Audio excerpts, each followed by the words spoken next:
COVID-19 కారణంగా విద్యకు దూరమైన ప్రభుత్వ పాఠశాలల విద్యార్థులకు శుభవార్త.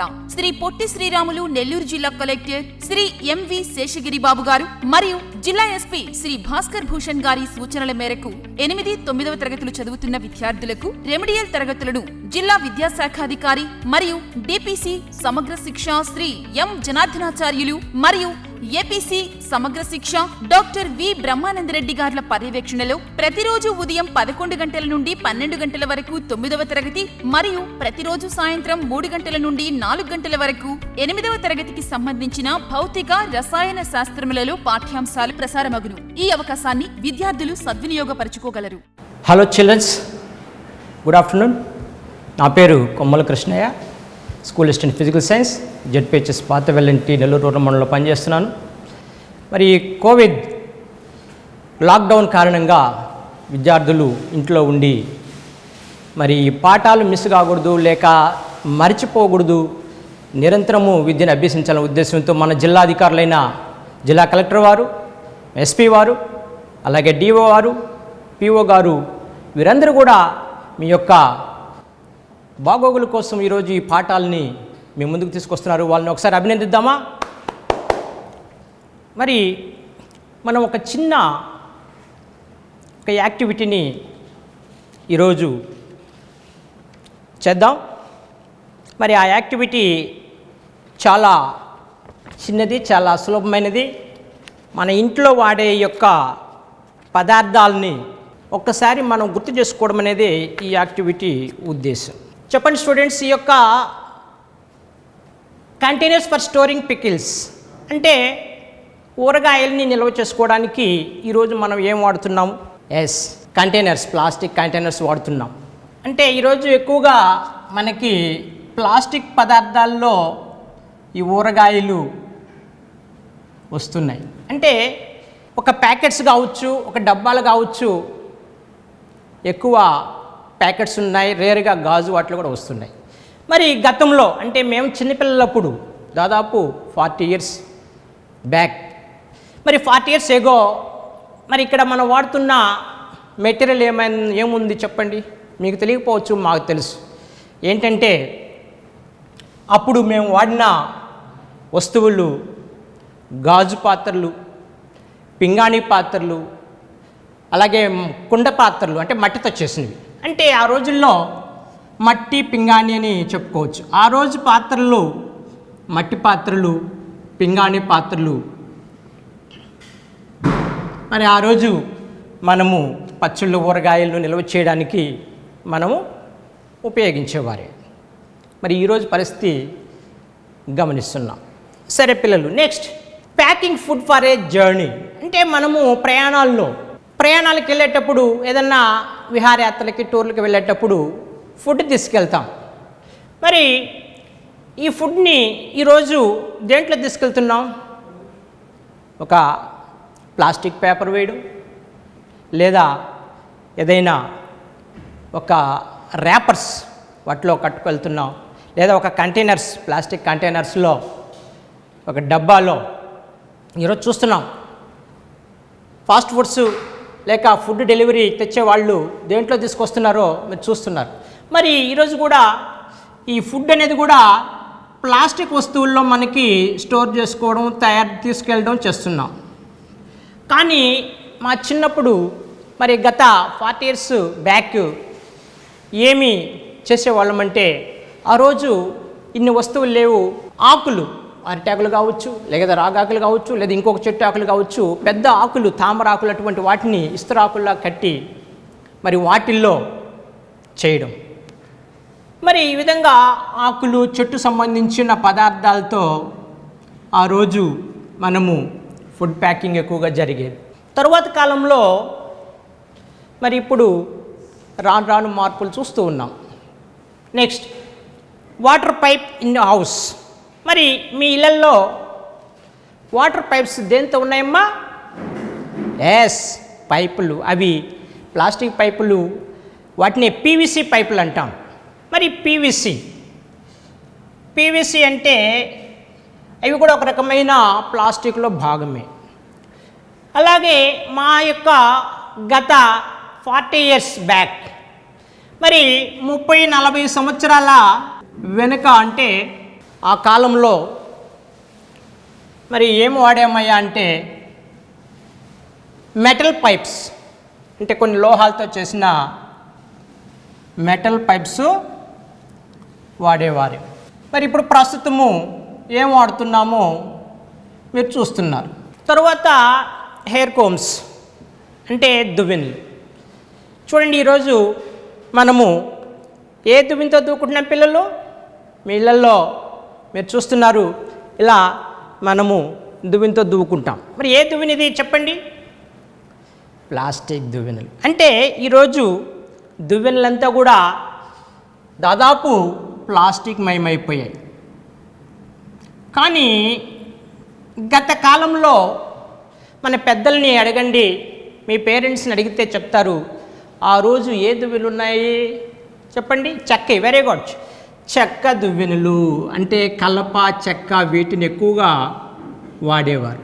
అది ఆ రోజు పరిస్థితి. మరి వెజల్స్ ఫర్ కుకింగ్ ఫుడ్, ఆహారము వండడానికి ఇప్పుడు ఏం పాత్రలు వాడుతున్నాం? ఎస్, కుక్కర్స్, అల్యూమినియం, ఇతర కాపర్ బాటం, ఇంకా ఇట్లాంటి పాత్రలు ఉన్నాయి. మరి ఇవన్నీ కూడా కొన్ని లోహ పాత్రల్లో వాడుతున్నాం. కానీ మన పెద్దల కాలంలో లేదా మా చిన్నప్పుడు మేము వాడిన పాత్రలు దాదాపు ఎక్కువగా కుండలు, అంటే మట్టి పాత్రలు, మట్టితో తయారు చేసిన కుండలు అప్పుడు వాడాం. నెక్స్ట్, మరి ఆహారాన్ని తయారు చేయడానికి ఏ ఇంధనం వాడేవారు? Fuels used to cook food, ఆహారాన్ని వండడానికి వాడిన ఇంధనాలు. మరి ఇప్పుడు ఏమి ఇంధనాలు వాడుతున్నారు పిల్లలు? ఎస్, వంట గ్యాస్, దీన్నే ఏమంటాం? LPG gas. మరి ఇప్పుడు ఎల్పిజి వాడుతున్నాం, లిక్విడ్ పెట్రోలియం గ్యాస్. గత కాలంలో ఒక 30-40-50 ఏళ్ళ క్రితం ఏం వాడేవారు? కట్టెలు, అంటే కలప, వంట చెరుకు. వంట చెరుకు, తర్వాత కాలంలో కిరోసిన్ స్టవ్స్, ఇప్పుడు ఎల్పిజి స్టవ్స్ వచ్చాయి. ఓకే. తర్వాత fuels used in a train engine. మరి రైల్లో ఇప్పుడు మీరు ప్రయాణించారా? ఎస్. మరి రైలు ఇంజిన్ దేంతో నడుస్తుందమ్మా? Very good, current. అంటే దీన్నే మనము విద్యుత్ అంటాం. ఈ విద్యుత్తో ఈరోజు దాదాపు అన్ని రైళ్లు నడుస్తూ ఉన్నాయి. కానీ రైళ్ళు కనిపెట్టినప్పుడు ప్రథమంగా ఈ యొక్క ట్రైన్స్లో మనకి ఏ ఇంధనం వాడేవాళ్ళు? బొగ్గు. మరి ఆ బొగ్గుతో ఆ ట్రైన్స్ నడిచేటి. మరి తర్వాత ఈ లగేజ్ ఫర్ క్యారీయింగ్ క్లాత్స్, ఇప్పుడు బట్టలు మనం తీసుకెళ్ళాలమ్మా. ఏం చేస్తున్నాం? ఎక్కడికైనా వెళ్ళాలంటే జర్నీలో కానీ లేదా వేరే ఎక్కడికైనా తీసుకెళ్ళాలంటే లగేజ్ని, బట్టల్ని ముఖ్యంగా దేంట్లో పెట్టుకెళ్తున్నాం? Suitcase, luggage bags. మరి ఇవన్నీ దేంతో చేశారు? మరి ఇవన్నీ కూడా ప్లాస్టిక్తో చేసిన ఐటమ్సే. కానీ మేము చిన్నప్పుడు మేము వాడిని, లేక మీ పెద్దలు, మీ తల్లిదండ్రులు వాడిని ఏదో తెలుసా? అడగండి ఇంటికి వెళ్ళి. అవేంటంటే ట్రంక్ పెట్టెలు వాడాం. ట్రంక్ పెట్టెలు, అలాగే చెక్క పెట్టె.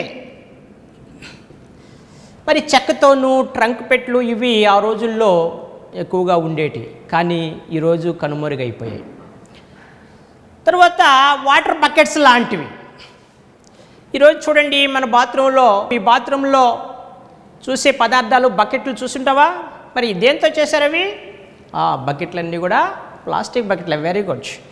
మరి ప్లాస్టిక్ బకెట్స్ ఈరోజు విస్తృతంగా వాడకంలోకి వచ్చాయి. కానీ గత 40 సంవత్సరాలు 50 సంవత్సరాలు ఆ ప్రాంతంలో, అంటే మేము చిన్నపిల్లగా ఉన్నప్పుడు చూస్తే అక్కడ కుండలు, ఇంకా ఏదైనా ఇతర కొన్ని చెక్క తోలు ఇటువంటి పదార్థాలతో తయారు చేసిన పాత్రల్లో తొట్టెలు, మట్టితో చేసిన తొట్టెలు, మరి వీటితో ఆ యొక్క నీళ్ళని వాడుకునేవాళ్ళు. ఈరోజు బకెట్లు ఉన్నాయి, ఆ రోజుల్లో అవి లేవు. తర్వాత మనము వాటర్ స్టోరేజెస్ ఇన్ హౌస్, నీళ్ళు మనం ట్యాంకుల్లో నిల్వ చేస్తున్నాం. మరి ఆ ట్యాంకులు దాదాపు చూడండి, ఒకసారి మనం బయట ఇళ్ళ పైన చూస్తే మిద్దె పైన ట్యాంక్ పెట్టుంటారు. దే ట్యాంక్ అమ్మది సింటెక్స్. Very good. అంటే ఇదెంత చేశారు? ఇవి ప్లాస్టిక్ ఐటమే. మరి ఈ సింటెక్స్ కూడా దాదాపు ప్లాస్టిక్ పాత్రలే చూస్తున్నాం. మరి ఆ రోజుల్లో పెద్ద పెద్ద మట్టితో చేసిన డ్రమ్ములు ఉండేటివి. అవి బొట్ట అని, కుండ కాగులు అనేవాళ్ళు. మీ పెద్దలను కనుక్కోండి, మరి వాటి గురించి కూడా చెప్తారు. కుండ కాగులు అంటాం. మరి అటువంటి మట్టితో చేసిన పెద్ద పెద్ద డ్రమ్లో వాటర్ స్టోర్ చేసుకునేవాళ్ళు. ఇక కన్స్ట్రక్షన్ మెటీరియల్. మరి ఈరోజు మనము ఏదైనా ఇల్లు కట్టుకోవాలంటే ఏమేమి మెటీరియల్ వాడతామమ్మా? చెప్పండి బాబు. ఎస్, సిమెంటు, ఇటుక, ఇసుక, ఇంకా కాంక్రీటు కమ్ములు, ఇవన్నీ వాడతాం. మరి ఇవన్నీ కూడా నిర్మాణ సామాగ్రి ఈరోజు మరి సిమెంట్తో ముడిపడి ఉన్నాయి. అలాగే కాంక్రీట్ అంటే కమ్ములు వాడుతున్నాం. అదే బ్యాక్ అంటే మా యొక్క చిన్న వయసులో కావచ్చు, మీ యొక్క పెద్దవాళ్ళు చిన్నపిల్లగా ఉన్న ఆ కాలంలో మరి ఏ యొక్క పదార్థాలను వాడారమ్మా చెప్పండి? నాకు తెలుసు, మేము చిన్న చిన్న గుడిసెల్లో ఉన్నాం. అంటే ఆకులు, కొమ్మలు, చెట్లు, కలప, ఇటువంటి వాటితో తయారు చేసిన ఇండ్లే ఎక్కువ. చూడండి, ఇప్పుడైనా మీరు ఎక్కడైనా పూరి గుడిసెలను గమనించండి, దాంట్లో ఏమేమి పదార్థాలు వాడారు? మట్టితో గోళ్ళ పెడతారు. మరి మట్టి, రాయ అక్కడ వాళ్ళకి దొరికే పదార్థాలు ఈజీగా దాంతోనే ఆ యొక్క గోళ్ళు కట్టుకొని మరి ఆ ఇంటి కప్పుకి ఏదో ఒక ఆకులు, తాటాకు కావచ్చు, లేదా ఇంకేదైనా వారికి వరిగడ్డి లాంటివి ఏదైనా దొరికినవి వేసుకుంటున్నారు. మరి అదే గతంలో వాడేవారు. తర్వాత జ్యువెలరీ. జ్యువెలరీ అంటే ఇష్టమమ్మా మీకు? జ్యువెలరీ అంటే తప్పకుండా అమ్మాయిలకు ముఖ్యంగా వాళ్ళే ఇష్టం. మరి అటువంటి జ్యువెలరీ మీరు ఏం వేసుకుంటున్నారు? ఇప్పుడు నగలు ఏం ధరిస్తున్నారమ్మా? Very good. ఏం పాప మీ గోల్డ్ అవి? ఓహో, ఇమిటేషన్ గోల్డ్. Very good. మరి ఈ రోజుల్లో మనం ఎక్కువగా ఇమిటేషన్ గోల్డ్, ఇమిటేషన్ అనే అంటే బంగారం లాగానే ఉంటాయి, బంగారు కాదు. ఇంకా కాస్త వారికి కొంత బంగారు తీసుకోగలిగిన స్తోమత ఉంటే బంగారు వస్తువులు కూడా ఉంటున్నాయి. కానీ లేటెస్ట్ ట్రెండ్ చూడండి, చాలామంది ప్లాస్టిక్ గాజులు కూడా వేసుకుంటున్నారు. అలాగే కమ్మలు ఇంత దూరం వేలాడుతుంటాయి చూసారా? మరి అవన్నీ కూడా ఇప్పుడు లేటెస్ట్గా రకరకాల పదార్థాలతో మన ముందుకు వస్తూ ఉన్నాయి. కానీ గతంలో మట్టి గాజులు వేసుకునే వాళ్ళు. అడగండి మీ పేరెంట్స్ని. మట్టి గాజులు, అడపా దడప ఇత్తడి, రాగి వస్తువులు, ఇవి స్తోమత కలిగిన ఆ రోజు కూడా బంగారు వాడేవారు.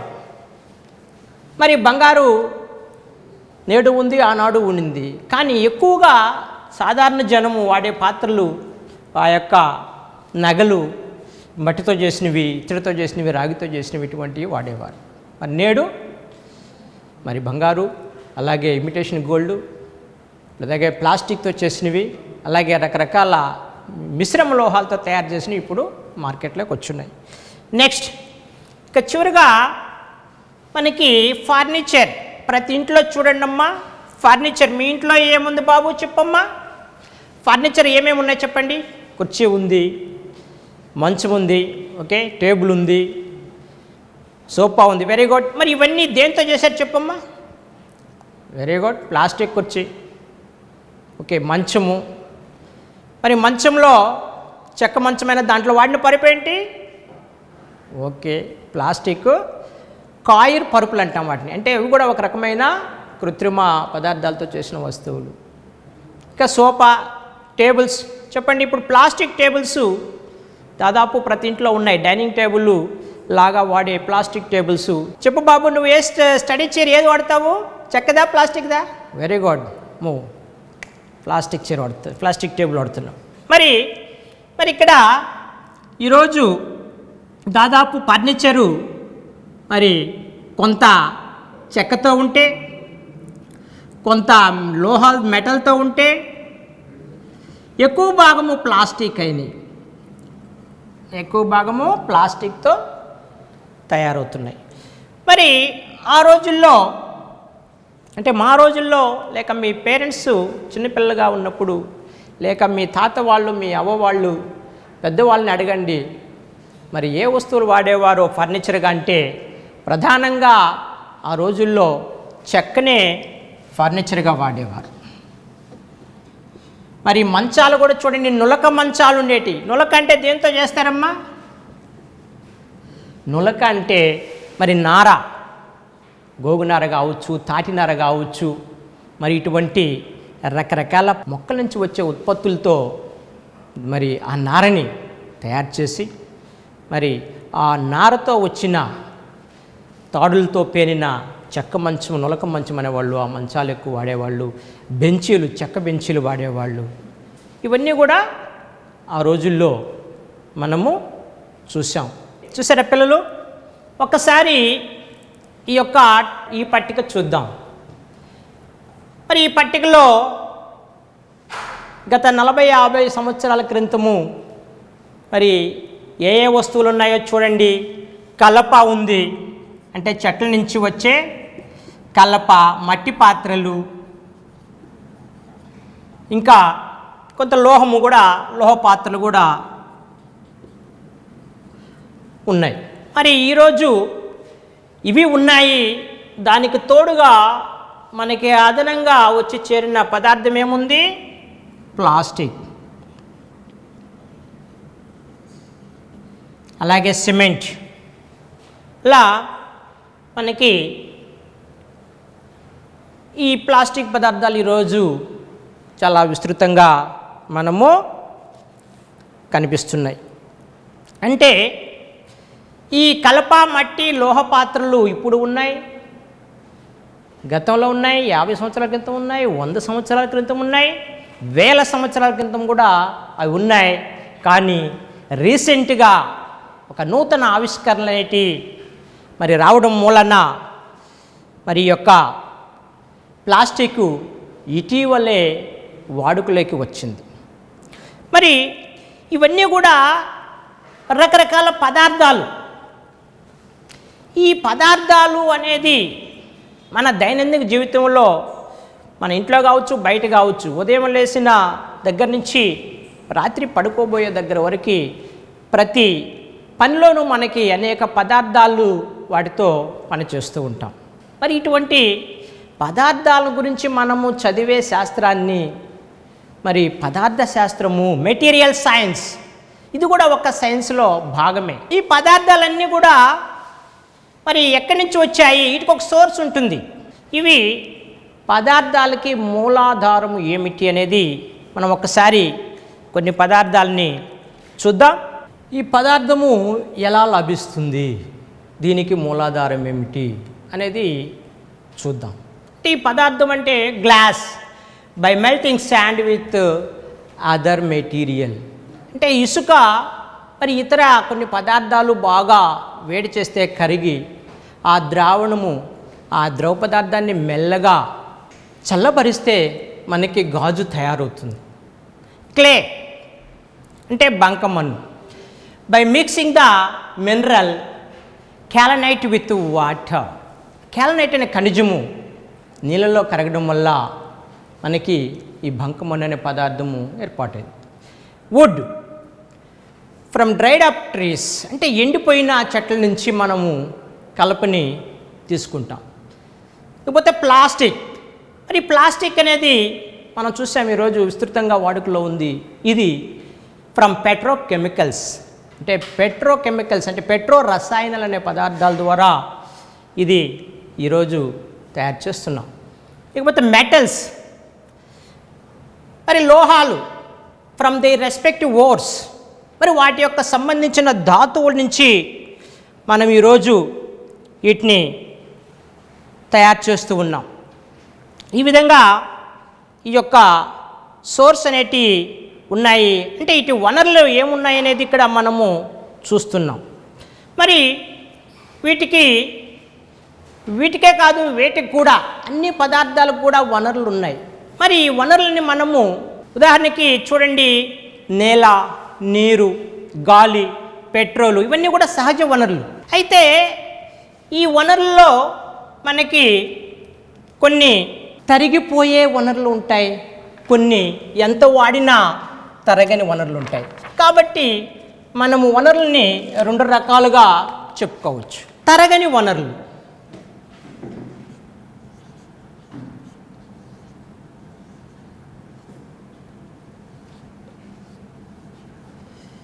తరిగిపోయే వనరులు.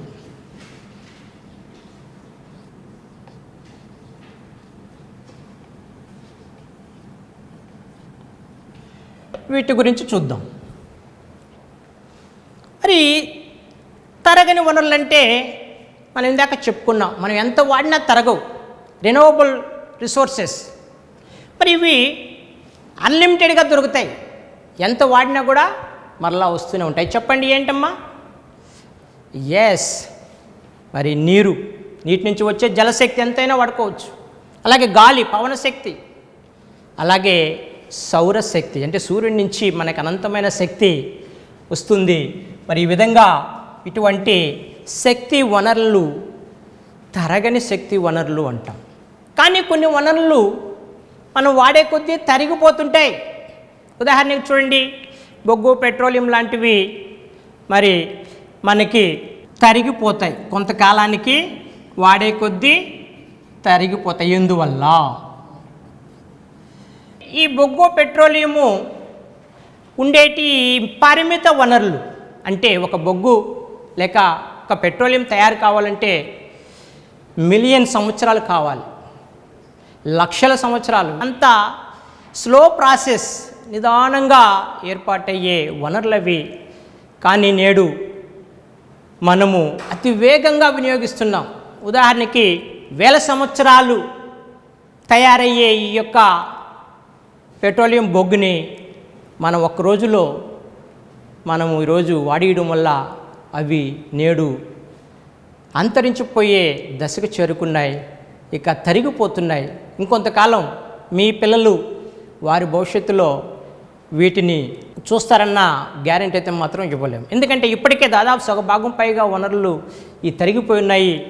ఈ రాబోయే రోజుల్లో మరింత మరి ఈ వనరులు తరిగిపోవడం అనేది, ఆ వనరులు మీ భావితరాలకి ఉంటాయా లేదా అనేది ప్రశ్నార్థకంగా ఈరోజు మనము చెప్పుకోవచ్చు. ఈ నేలబొగ్గు, పెట్రోలియం తరిగిపోతున్నాయి. ఇలాగే కొనసాగితే సమీప భవిష్యత్తులో మీ యొక్క వారసులు, వారి బిడ్డలు, వారి పరిస్థితి ఏంటి, వారికి ఎలా? ఈరోజు కలప చూడండి, ఈరోజు కలప దొరకని పరిస్థితి. కలపతో తయారు చేసిన వస్తువులు గతంలో చూసాం, మనం చిన్నప్పుడు ఉన్నాయి, కానీ ఈరోజు అంతరించిపోతున్నాయి. అంటే ఈ కలప కూడా అంతరించిపోతుంది. అలాగే ఈ యొక్క బొగ్గు, పెట్రోలియం నిల్వలు కూడా అంతరించిపోతున్నాయి. ఎందువల్ల చెప్పండి? అడవులు నరికేస్తున్నాం. అడవులు నరికేస్తే కలప ఎక్కడి నుంచి వస్తుంది? మరి చెట్లు పెంచాలంటే ఎంతకాలం అవుతుంది చెప్పండి? ఈ రోజుకి రోజు చెట్టు పెంచగలవా? మరి కొన్ని సంవత్సరాల పాటు ఆ చెట్టుని మనం కాచి కాపాడి పెంచుకుంటే అది పెద్దయి, అది మనకు కలపను అందిస్తుంది. కానీ ఈరోజు ఆ చెట్లని పెంచడానికి కూడా మనము ఎంతో ఈరోజు పాటుపడుతున్నాం. ప్రతి ఒక్కరూ ఒక చెట్టు పెంచాలని కూడా మన పాఠశాలలో అందరూ చెట్లు వేయడంలో మీరు చాలా ఆసక్తి చూపి వాటిని పెంచుతున్నారని నాకు కూడా తెలుసు. మీ అందరికి కూడా అభినందనలు. అయితే ఈ చెట్లను పెంచుకున్నట్లే ఈ యొక్క పెట్రోలియం బొగ్గుని పెంచుకోగలమా? అది మన చేతుల్లో లేదు. అందుకని ఉన్న వాటిని తెలివిగా తెలివిగా వాడుకోవాలి, పొదుపుగా వాడుకోవాలి, వృధా చేయకూడదు.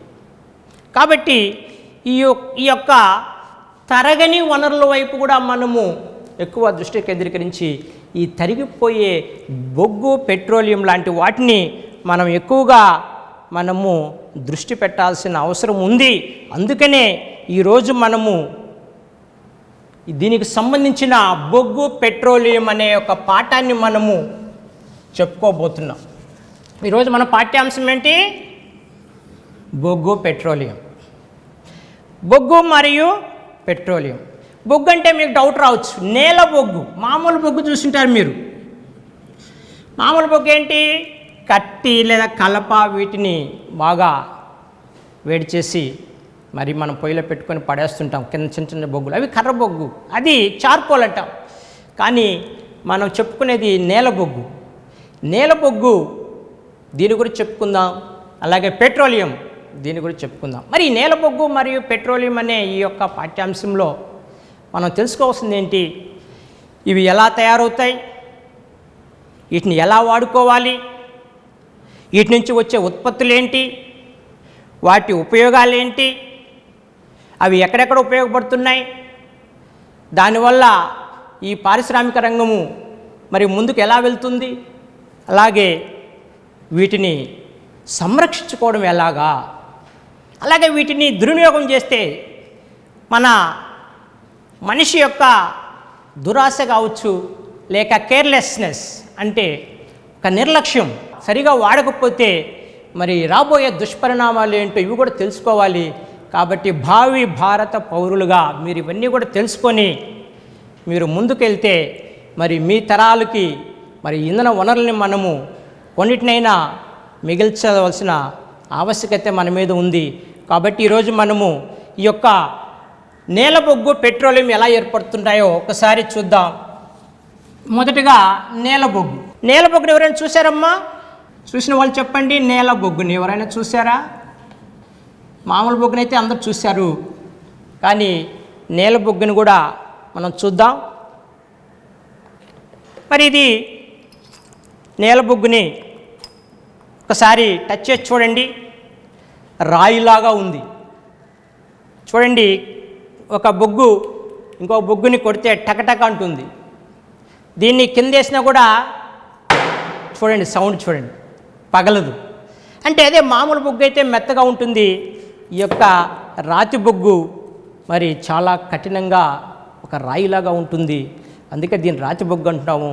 మరి ఈ నేల బొగ్గు ఏ విధంగా తయారవుతుందో ఒకసారి మనం చూద్దాం. Formation of coal. మరి ఈ యొక్క నేల బొగ్గు ఎలా తయారవుతుంది అంటే, ఒక పెద్ద అడవి ఉంది. మరి అడవిలో చాలా వృక్ష సంపద ఉంది. ఒక ప్రకృతి విపత్తు వచ్చింది, వరదలు కావచ్చు, భూకంపాలు కావచ్చు. మరి ఇటువంటి ప్రకృతి విపత్తులైన వరదలు, భూకంపాలు వచ్చినప్పుడు మరి ఆ యొక్క వృక్ష జాతికి సంబంధించిన జీవ పదార్థం, మరి ఆ యొక్క చెట్లు, ఆ కలప, ఆ వృక్షాలు అవి భూమి లోపల పొరల్లో మరి కూరుకుని వెళ్తాయి. ఒక వృక్ష సంపదే కావచ్చు, జంతు సంపద కూడా కావచ్చు.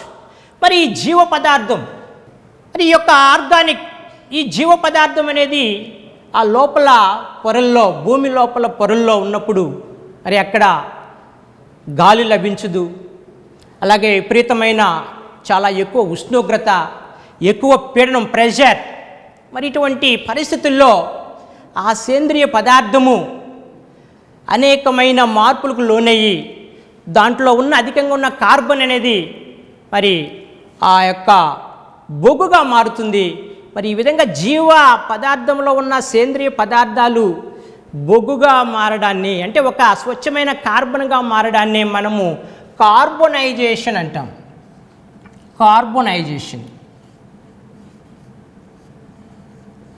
కార్బోనైజేషన్ అనేది మరి చాలా నిదానంగా జరిగే ప్రక్రియ.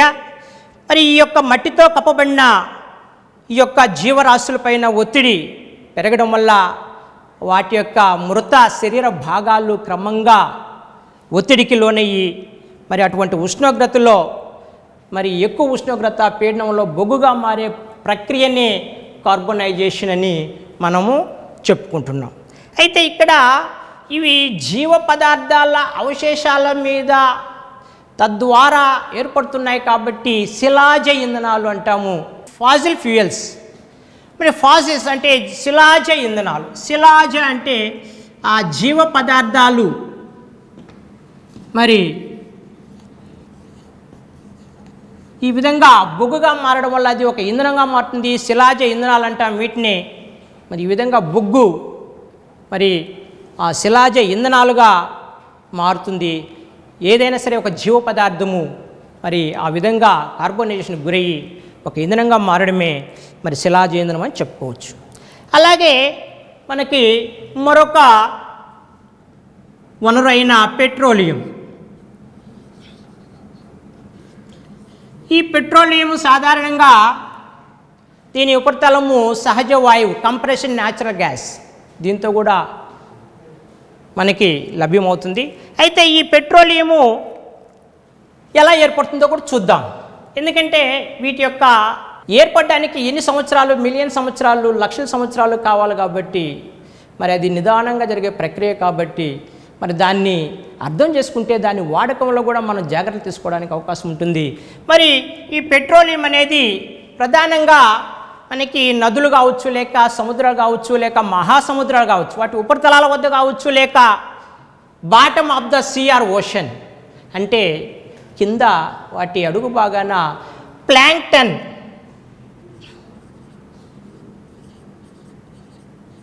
ఈ ప్లాంక్టన్ అనే ఒక సూక్ష్మజీవి, అట్లాంటి ఎన్నో జీవరాశులు ఉంటాయి సముద్ర అడుగు భాగంలో. మరి ఇటువంటి జీవరాశుల్లో వాటి శరీరంలో కొద్ది మొత్తంలో చమురు ఉంటుంది, ఆయిల్. మరి ఈ ఆయిల్ కంటెంట్ అనేది దాంట్లో ఉంటుంది కాబట్టి ఇవి ఒక సమూహంగా ఆ మట్టి లేక ఇసుక లేక దాంట్లో ఉన్న మట్టి రేణువుల మధ్య వాటిలో ఈ యొక్క ప్లాంక్టన్ లాంటి సముద్ర జీవుల మృతదేహాలు వాటి మధ్య పేరుకొని పోవడం వల్ల దానిపైన పొరల పొరలుగా ఈ ఇసుక మట్టి పొరలు పేరుకుంటూ వెళ్తున్నాయి.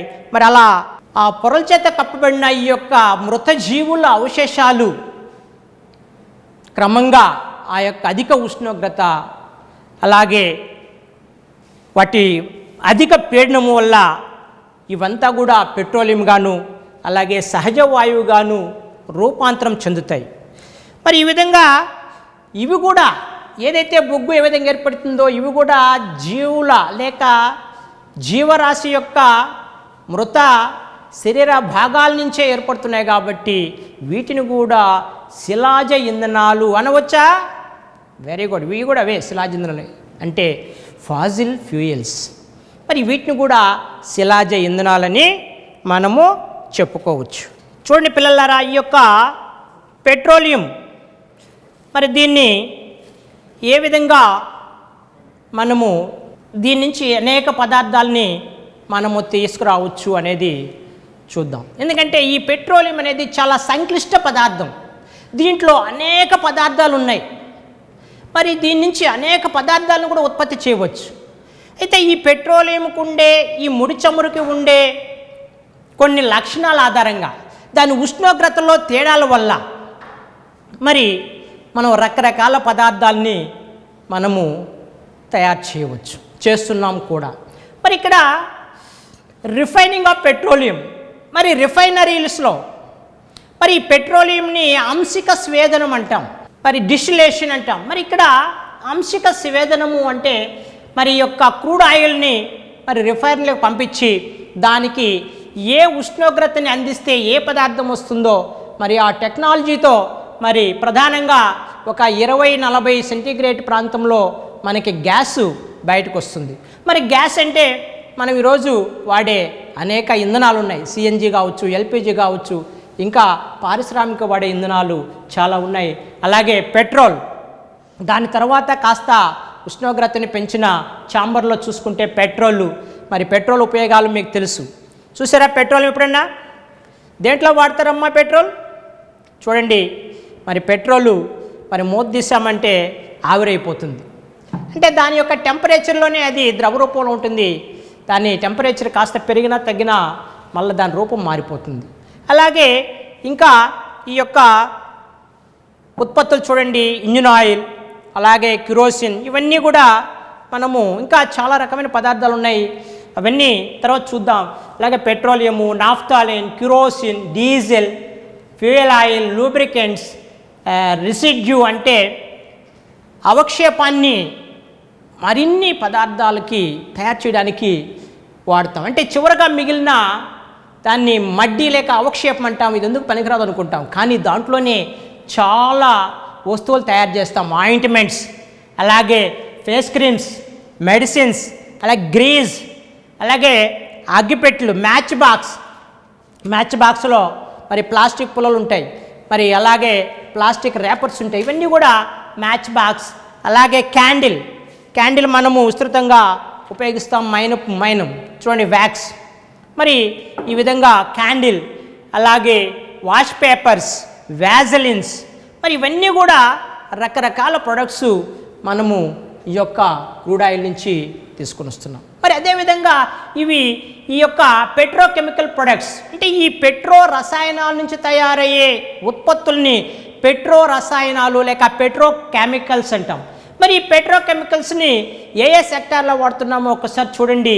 అగ్రికల్చర్ సెక్టార్, మరి అగ్రికల్చర్ సెక్టార్లో వీటి యొక్క ఉత్పత్తులు చూస్తే ప్లాస్టిక్ ట్యూబ్స్ కానీ, కేసెస్ కానీ, బాస్కెట్స్ కానీ, స్టోరింగ్ బాక్స్ కానీ, కల్టివేషన్ కానీ, ఇంప్లిమెంటేషన్ చేసే ఆ యొక్క ఫెర్టిలైజర్స్ కానీ, ఈరోజు కృత్రిమ రసాయన ఎరువులు చూస్తున్నాం. రైతుల దగ్గర మీరు చూసే యూరియా, మరి అమోనియా, ఫాస్ఫేట్, ఇవన్నీ సల్ఫేట్, ఇవన్నీ కూడా ఈ యొక్క ఫెర్టిలైజర్స్ ఈ పెట్రోకెమికల్ నుంచే తయారవుతున్న విషయం మీ అందరికీ తెలుసు. అలాగే ఈ ఇండస్ట్రియల్ సెక్టార్, మరి పారిశ్రామిక రంగంలో ఈ యొక్క ఉత్పత్తులు ఏంటమ్మా? Cars, Motors, boats, communication materials, devices, construction materials, paper industry, అలాగే బెల్ట్ అండ్ స్ట్రాప్, టైర్స్, మరి ఇవన్నీ కూడా మరి పారిశ్రామిక రంగంలో ఈ పదార్థాలని మనము విరివిగా ఉపయోగిస్తున్నాం. అలాగే ఇక డొమెస్టిక్ అండ్ అదర్ సెక్టార్స్, మన గృహ అవసరాలకి మన ఇళ్లలో ఏడే పదార్థాలు వాడుతున్నాము? మెడికల్ ఎక్విప్మెంట్, మరి యొక్క ఆరోగ్య సంబంధించిన మరి ఔషధ తయారీలు కావచ్చు, అలాగే క్లాత్స్, బట్టలు కావచ్చు, బెడ్డింగ్స్, పార్కులు కావచ్చు, సాక్స్, ఫర్నిచర్స్, ఇందాక చెప్పుకున్నాం ప్రతి ఫర్నిచర్ మన ఇంట్లో పెట్రోకెమికల్తో ఈరోజు ప్లాస్టిక్ రూపంలో వచ్చున్నాయి. అలాగే పెయింట్స్, మనం ఇంటికి వేసే పెయింట్స్, అలాగే వాషింగ్ లిక్విడ్స్, వాషింగ్ మిషన్లో ఎక్కువ వాడుతుంటాం కదా వాషింగ్ లిక్విడ్స్, మరి అవన్నీ కూడా మనకి వచ్చే ఈ పెట్రోకెమికల్స్ నుంచి వస్తున్నాయి. అలాగే ఫైబర్స్ కానీ, కాస్మెటిక్స్ కానీ, అలాగే పాలిషింగ్ లిక్విడ్స్ కానీ, ఇవన్నీ కూడా మనము ఆశ్చర్యపోతాం. మరి ఇటువంటి ఈ యొక్క పెట్రోలియం ఉత్పత్తుల్ని మనము చూస్తున్నాం కాబట్టి దీనికి వ్యాపారాత్మకంగా ఇంత డిమాండ్ ఉండబట్టి ఈ యొక్క పెట్రోలియంని ద్రవ బంగారం అంటాం. ఏమంటాం? ద్రవ బంగారం అంటాం. పెట్రో రసాయన ఉత్పత్తులను చూసాం కదా. మరి తరువాత బొగ్గు ఉప ఉత్పన్నాలు, బొగ్గు నుంచి ఉత్పత్తి చేయబడే ఉప ఉత్పన్నాలు,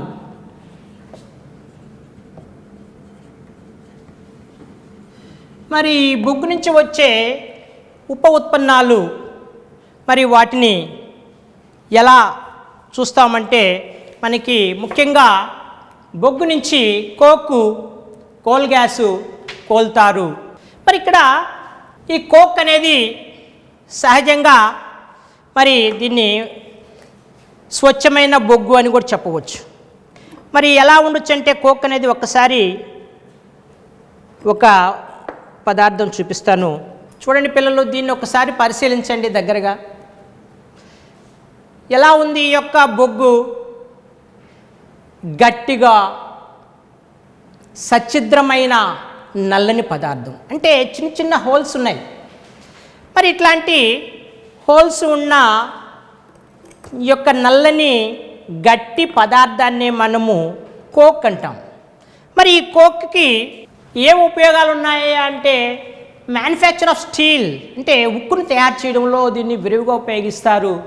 మరి అలాగే ఎక్స్ట్రాక్షన్ ఆఫ్ మెటల్స్, అంటే కొన్ని ధాతువుల నుంచి లోహాల్ని, ఖనిజాలని నిష్కర్షణ లేక తయారు చేసుకోవడానికి ఈ కోక్ను వాడతాం. మరి అదేవిధంగా ఈ యొక్క బొగ్గు నుంచి వచ్చే మరొక ప్రధానమైన ఉత్పన్నము కోల్తార్. మరి ఈ కోల్తార్ అనేది ఒక దుర్వాసన కలిగిన చిక్కని నల్లని ద్రవం. మరి ఇటువంటి ద్రవం నుంచి మనము మరి దాదాపు 200 పదార్థాలని తయారు చేయవచ్చు. వాటిలో కొన్ని మనం చూడండి, మనం ప్రధానంగా రోడ్లు వేసేటప్పుడు తారు చూసారా, బాగా వేడి చేసి దాన్ని రోడ్లపైన పరుస్తూ ఉంటారు. మరి ఇటువంటి పదార్థాలు మరి రోడ్స్ వేయడానికి కానీ, అలాగే పెస్టిసైడ్స్ కానీ, మెడిసిన్స్ కానీ, ఎక్స్ప్లోజివ్స్ పేలుడు పదార్థాలు కానీ, అలాగే పెయింట్స్ కానీ, అలాగే సింథటిక్ ఫైబర్స్ కృత్రిమ దారాలన్నీ కూడా మరి ఈ పదార్థాల నుంచి తయారు చేస్తారు. అలాగే ఫోటోగ్రాఫిక్ మెటల్స్, అలాగే రూఫింగ్ మెటల్స్, పెర్ఫ్యూమ్స్, నాఫ్థలిన్. చూడండి ఎంత విచిత్రమో, మరి యొక్క కీటకాలు ఏవైతే ఉన్నాయో బట్టల్ని పాడు చేసేటి మాతులు, చిమట్లు, బొద్దింకులు, ఇటువంటి వాటిని తరిమి కొట్టడానికి మనము ఈ యొక్క నాఫ్థలిన్ ఉండలు దీని నుంచే తయారు చేస్తున్నామంటే ఆశ్చర్యంగా ఉంది కదా పిల్లలు. మరి అలాగే చివరగా ఈ యొక్క బొగ్గు నుంచి మరొక పదార్థం కోల్ గ్యాస్. మరి ఇది ఒక ఇంధనంగా ఉపయోగపడుతుంది. ఆ బొగ్గు పరిశ్రమలు ఎక్కడైతే ఉన్నాయో మరి అక్కడ అనేక చిన్న చిన్న పరిశ్రమలు ఉంటాయి. వాటిలో ఇంధనంగా దీన్ని కోల్ గ్యాస్ని వాడతారు. మరి అలాగే మనకి ఈ యొక్క పాఠంలో మనకి ప్రయోగశాల కృత్యం ఉంది, ల్యాబ్ యాక్టివిటీ.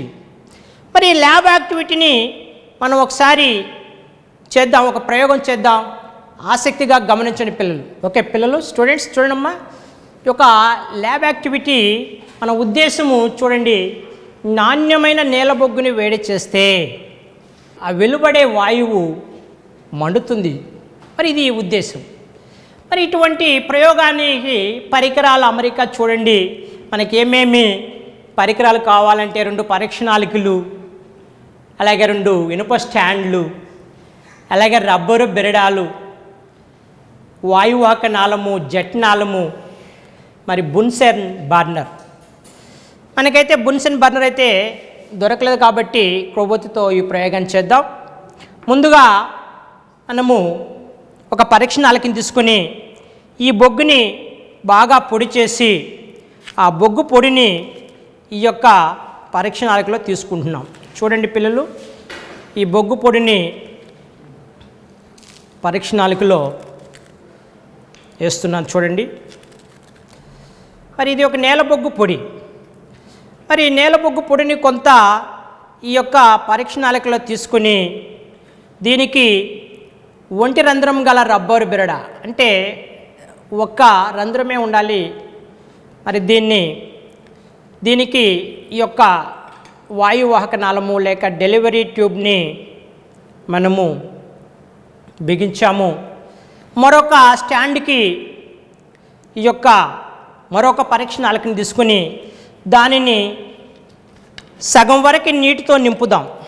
ఎందుకంటే ఈ డెలివరీ ట్యూబు నీటిలో మునిగి ఉండాలి. ఆ విధంగా మనం జాగ్రత్త తీసుకోవాలి ఈ ప్రయోగంలో. చూడండి, ఈ విధంగా మనకి ఆ నీటిని తీసుకున్నాం.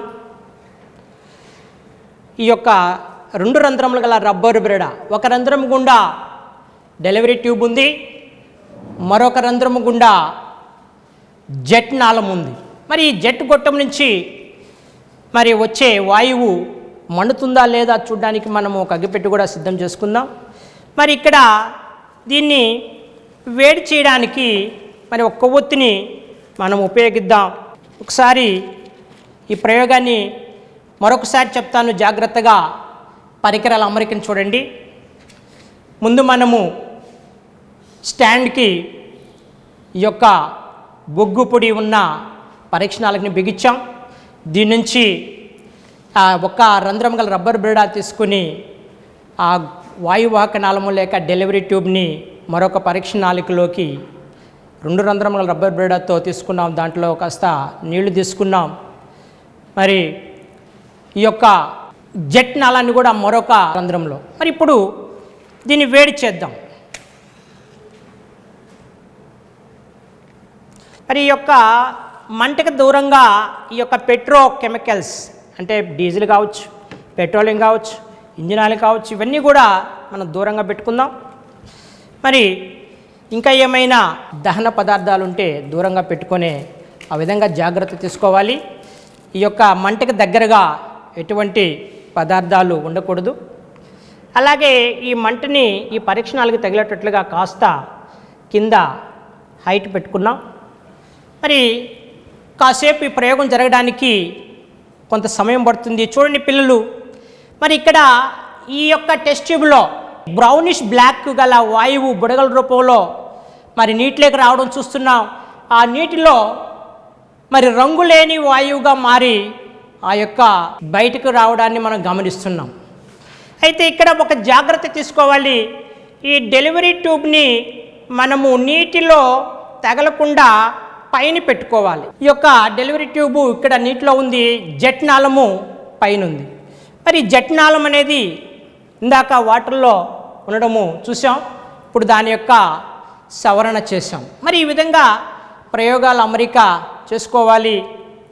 మరి ఈ యొక్క ప్రయోగాన్ని మీరు మరింత ఎఫెక్టివ్గా కావాలనుకుంటే మన టెక్ మహీంద్రా ఫౌండేషన్ వాళ్ళు మొబైల్ సైన్స్ వారి యొక్క ప్రయోగశాలలో చేసిన వీడియో ఉంది, దాన్ని ఒకసారి మనము వీక్షిద్దాం.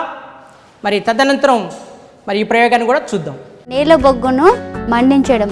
ఈ ప్రయోగం చేయడానికి కావలసిన పరికరాలు: boiling tube, retort stand, Bunsen burner.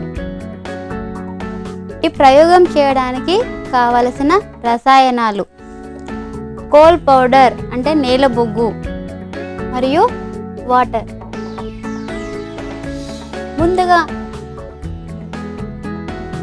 ఇంకొక కావలసిన పరికరం డెలివరీ ట్యూబ్. డెలివరీ ట్యూబ్కు 2 రబ్బర్ కార్కులు బిగించాము. ఒకటి ఇన్లెట్, ఇంకొకటి అవుట్లెట్గా యూజ్ అవుతుంది. ఓకే, ఇది 1 హోల్ రబ్బర్ కాకు, ఇది 2 హోల్ రబ్బర్ కాకు. ముందుగా ప్రయోగం చేయడానికి మనం తీసుకోవాల్సినవి 2 బాయిలింగ్ ట్యూబ్స్. ఒక బాయిలింగ్ ట్యూబ్లో మనం ముందుగా కోల్ పౌడర్ను తీసుకుంటాం. ఈ బాయిలింగ్ ట్యూబ్ను ముందుగా మనము రిటార్డ్ స్టాండ్కు బిగించాలి.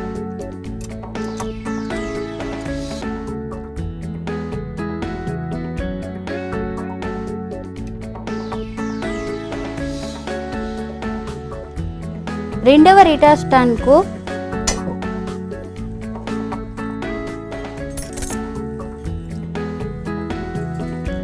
రెండవ బాయిలింగ్ ట్యూబ్లో మనము ముందుగా వాటర్ని తీసుకుంటాం.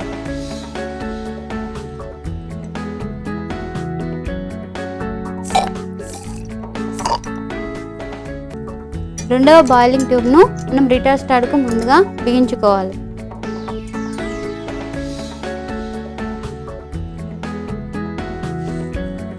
ఫస్ట్ బాయిలింగ్ ట్యూబ్లో మనము కోల్ పౌడర్ అంటే నీళ్ళ బొగ్గు పొడిని తీసుకుంటాం.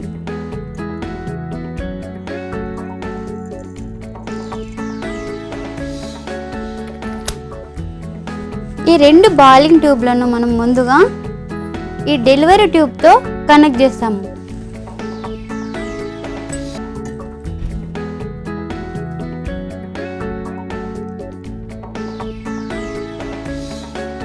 వన్ హోల్ రబ్బర్ కార్క్ ఉన్న డెలివరీ ట్యూబ్లో కోల్ పౌడర్ని తీసుకుంటాము. 2 హోల్ రబ్బర్ కార్క్ ఉన్న ట్యూబ్లో వాటర్ని తీసుకుంటాము. ఈ అరేంజ్మెంట్ మనం పెట్టిన తర్వాత ముందుగా ఏం చేసుకుంటామంటే బర్నర్ను ఆన్ చేసుకోవాలి.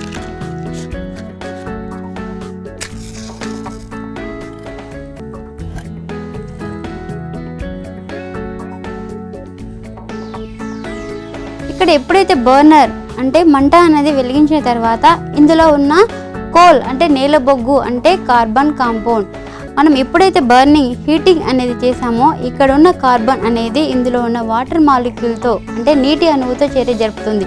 ఇందులో ఉన్న కార్బన్ అనేది ఈ డెలివరీ ట్యూబ్ ద్వారా వచ్చి వాటర్లోకి గ్యాస్ అనేది అంటే వాయువు అనేది రిలీజ్ అవుతుంది. అందువలనే ఈ బాయిలింగ్ ట్యూబ్లో అనేది బబుల్స్ అనేది వస్తాయి. ఓకే,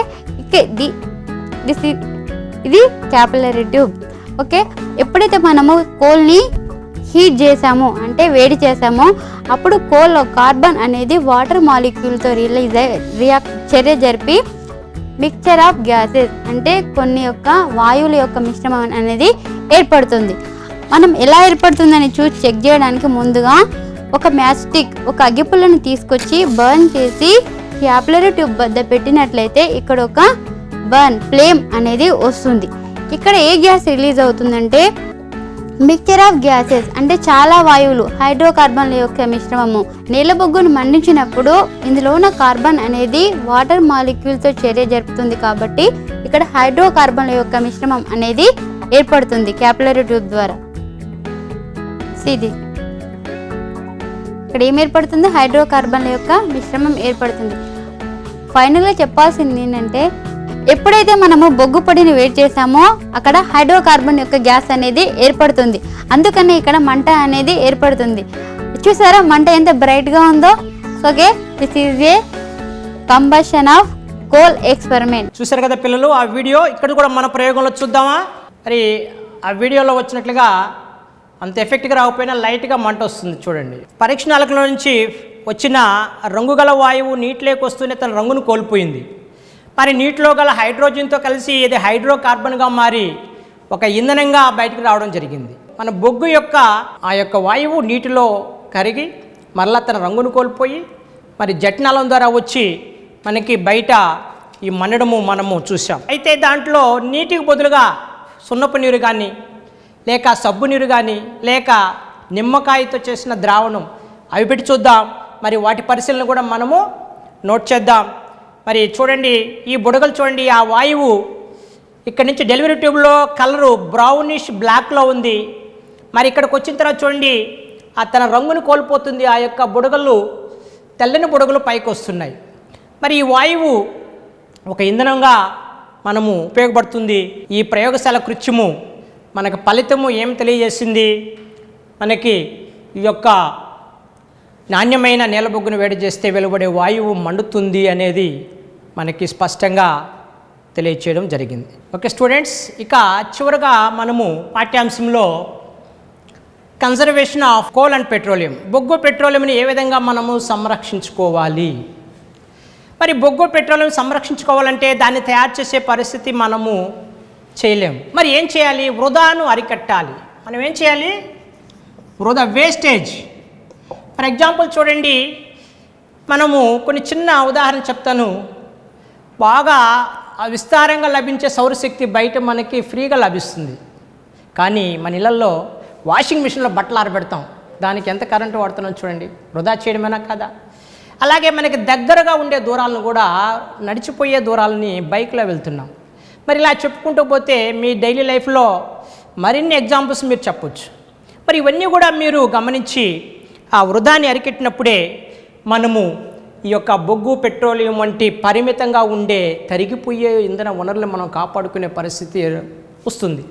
ఇకపోతే మరొక మార్గం ఏందయ్యా అంటే ప్రత్యామ్నాయ ఇంధన వనరులు. ప్రత్యామ్నాయ ఇంధన వనరులు అంటే తెలుసా మీకు? Alternative resources. మరి ప్రత్యామ్నాయ ఇంధన వనరులు మరి ఇవి మనకి విస్తారంగా లభించే మనకి న్యాచురల్గా సహజ వనరులు, సౌరశక్తి కావచ్చు, జలశక్తి కావచ్చు, పవనశక్తి కావచ్చు. చూడండి మనకి దగ్గరగా నరసింహకొండ దగ్గర విండ్ మిల్స్ ఉన్నాయి. అది ఏం చేస్తుంది? వేగంగా వీచే గాలిని ఆ యొక్క విండ్ మిల్స్ మరి గాలి మరలు తిరగడం వల్ల అక్కడ విద్యుత్ ఉత్పత్తి అవుతుంది. అలాగే సముద్రపు తీర ప్రాంతాల్లో నీటిని తోడడానికి కూడా ఈ గాలి మరలను ఉపయోగిస్తారు. చాలా ఉపయోగాలు ఉన్నాయి. ఈ యొక్క పవన విద్యుత్తుని మనం ఈరోజు పెంచుకోవాల్సిన అవసరం ఉంది. అలాగే సౌరశక్తి. మరి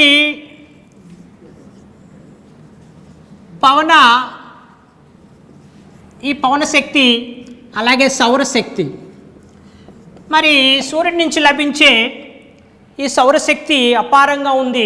మరి సోలార్ పవర్కి ఈరోజు కేంద్ర రాష్ట్ర ప్రభుత్వాలు కూడా ప్రోత్సహిస్తున్నాయి. రైతులకి సబ్సిడీలు అయితేనేమి, అలాగే గృహ అవసరాల్లో మరి నీటిని వేడి చేసుకోవడానికి హీటర్స్ని ప్రొవైడ్ చేస్తేనేమి, అలాగే జలశక్తి మరి జలశక్తి వల్ల మనము హైడ్రో పవర్ ప్లాంట్స్ వల్ల మనము ఎంతో చేస్తున్నాం. మరి థర్మల్ పవర్ ఫ్యాక్టరీల వల్ల ఎన్నో సమస్యలు ఉన్నాయి. బొగ్గును మండించడం వల్ల మరి ఈ యొక్క దుష్పరిణామాలు ఉన్నాయి. కార్బన్ డైఆక్సైడ్ ఈరోజు భూతాపానికి పెంచుతున్నాం, గ్రీన్ హౌస్ వాయువులు అంటాం. మరి ఈ యొక్క గ్లోబల్ వార్మింగ్ అనేది ఈరోజు వాతావరణంలో మార్పులు కారణమయ్యి మనకి అనేక కష్టాలు తెచ్చిపెడుతుంది. మరి అందువల్ల మనము ప్రత్యామ్నాయ ఇంధన వనరుల్ని మనము దృష్టి పెట్టాలి. అలాగే ఈ యొక్క ఇంధన వనరుల్ని దుర్వినియోగం చేయరాదు. మరి వీటిని దుర్వినియోగం చేస్తే ఈ దుర్వినియోగం వల్ల ఈ దుష్పరిణామాలు ఏమిటి? ఈ దుష్పరిణామాలు మీరు తెలుసుకొని మీరు 10 మందికి చెప్పాలి, అవేర్నెస్ కలిగించాలి. ఈ దుర్వినియోగం చేస్తే వచ్చే ప్రమాదాలు కూడా వారికి చెప్పాలి. ఉదాహరణకి మనిషి యొక్క నిర్లక్ష్యం వల్ల ఈరోజు ఇంధన వనరులు తగలబడిపోతున్నాయి అగ్ని ప్రమాదాల ద్వారా. మరి అగ్ని ప్రమాదాల్లో మరి ఒకసారి ఈ యొక్క పెట్రోల్ రసాయనాలు ఒక్కసారి అంటుకుంటే చాలా కష్టము. మరి అవి కంట్రోల్ చేయలేము, అంతా వేస్టేజ్ అవుతుంది. తద్వారా వచ్చే మరి కార్బన్ డైఆక్సైడ్ లాంటి విషవాయువులు మనకి భూతాపాన్ని పెంచుతాయి. అదేవిధంగా మన నిర్లక్ష్యం, ఈ నిర్లక్ష్యం వల్ల సముద్ర ప్రయాణాల్లో మరి సముద్ర ఓడలో ఒకసారి చమురు కావచ్చు, రిఫైనరీ ఆయిల్స్ కావచ్చు, ఈ ఆయిల్స్ తీసుకొచ్చేటప్పుడు ప్రమాదానికి గురయ్యి అదంతా కూడా సముద్రపు నీటిపైన తేలియాడుతూ మరి లీక్ అవడం వల్ల ఆ సముద్రపు జీవులు మరి ఎన్నో రకమైన ఆ యొక్క జీవరాశి, అలాగే దానిపైన సముద్రం పైన పక్షులు కావచ్చు, లోపల ఉండే చేపలు ఇవన్నీ కూడా మరి అంతరించిపోతాయి. తద్వారా పర్యావరణంలో సమతుల్యత దెబ్బతిని మరి ఈ యొక్క గ్లోబల్ వార్మింగ్ కావచ్చు, ఇటువంటివన్నీ కూడా మనకి ప్రమాదము. ఇక్కడ కార్బన్ డైఆక్సైడ్ ఒక్కడే కాదు, ఇప్పుడు మనకి నెల్లూరు జిల్లాలో చాలా థర్మల్ ఫ్యాక్టరీస్ పెట్టారు. మరి రాబో రోజులు అనేక ప్రమాదాలు రాబోతున్నాయి. మరి జాగ్రత్త తీసుకోకపోతే మన ముందు ఒక అగ్నిగుండమే ఉందని చెప్పుకోవచ్చు. మరి ఇటువంటి కార్బన్ డైఆక్సైడ్ కాకుండా ఆసిడిక్, సెలీనియము, సీసము, పాదరసము ఇటువంటి మరి ఎన్నో చాలా ప్రమాదకరమైన భార లోహాలు ఉన్నాయి. అలాగే పెయింట్స్లో మన ఇంట్లో కిటికీలు తలుపులకి వాడే పెయింట్స్, వాటిలో ఉన్న ఆ యొక్క ఏవైతే ఇటువంటి భార లోహాల వల్ల గుండె జబ్బులు, ఊపిరితిత్తుల సమస్యలు వస్తున్నాయి. మరి ఇవన్నీ కూడా మనము కట్టడి చేసుకోవాలంటే ముందు మీరు వీటికి సంబంధించిన నాలెడ్జ్ తెలియాలంటే ఈరోజు మనం 800 PS-లో మరి యొక్క బొగ్గు మరియు పెట్రోల్ అనే పాఠాలు తీసుకున్నాము. మరి అదేవిధంగా ఈ యొక్క కరోనా కష్టకాలంలో నేను ఒక చిన్న విన్నపం మీ అందరికీ మీ ఇంట్లో తెలియచేయండి. ప్రతి ఒక్కరు కూడా ఈ యొక్క శానిటైజర్ వేసుకోండి. మరి మీకు ఏ వస్తువులు బయట డబ్బులు ముట్టుకున్నా కూడా వైరస్ వచ్చే ప్రమాదం కాబట్టి శానిటైజర్ వేసుకోండి. అలాగే మాస్క్ని బయటకు వచ్చేటప్పుడు తప్పనిసరిగా ధరించండి. భౌతిక దూరం పాటించండి. వ్యక్తికి కనీసం 6 మీటర్ల దూరం ఉన్నట్లుగా మీరు ఈ భౌతిక దూరాన్ని పాటించండి. మరి కరోనా కష్టకాలంలో జాగ్రత్తగా ఇంట్లోనే ఉండి బయటకు రావద్దని వివరించుకుంటూ అందరికీ మరొకసారి ధన్యవాదాలు. అధికారులందరూ కూడా కోవిడ్-19 కారణంగా విద్యకు దూరమైన ప్రభుత్వ పాఠశాలల విద్యార్థులకు శుభవార్త. శ్రీ పొట్టి శ్రీరాములు నెల్లూరు జిల్లా కలెక్టర్ శ్రీ ఎంవి శేషగిరిబాబు గారు మరియు జిల్లా ఎస్పీ శ్రీ భాస్కర్ భూషణ్ గారి సూచనల మేరకు 8, 9వ తరగతులు చదువుతున్న విద్యార్థులకు రెమెడియల్ తరగతులను జిల్లా విద్యాశాఖాధికారి మరియు డిపిసి సమగ్ర శిక్ష శ్రీ ఎం జనార్దనాచార్యులు మరియు ఏపీసీ సమగ్ర శిక్ష డాక్టర్ వి బ్రహ్మానందరెడ్డి గార్ల పర్యవేక్షణలో ప్రతిరోజు ఉదయం 11 గంటల నుండి 12 గంటల వరకు 9వ తరగతి మరియు ప్రతిరోజు సాయంత్రం 3 గంటల నుండి 4 గంటల వరకు 8వ తరగతికి సంబంధించిన భౌతిక, రసాయన శాస్త్రములలో పాఠ్యాంశాలు ప్రసారమగును. ఈ అవకాశాన్ని విద్యార్థులు సద్వినియోగపరచుకోగలరు.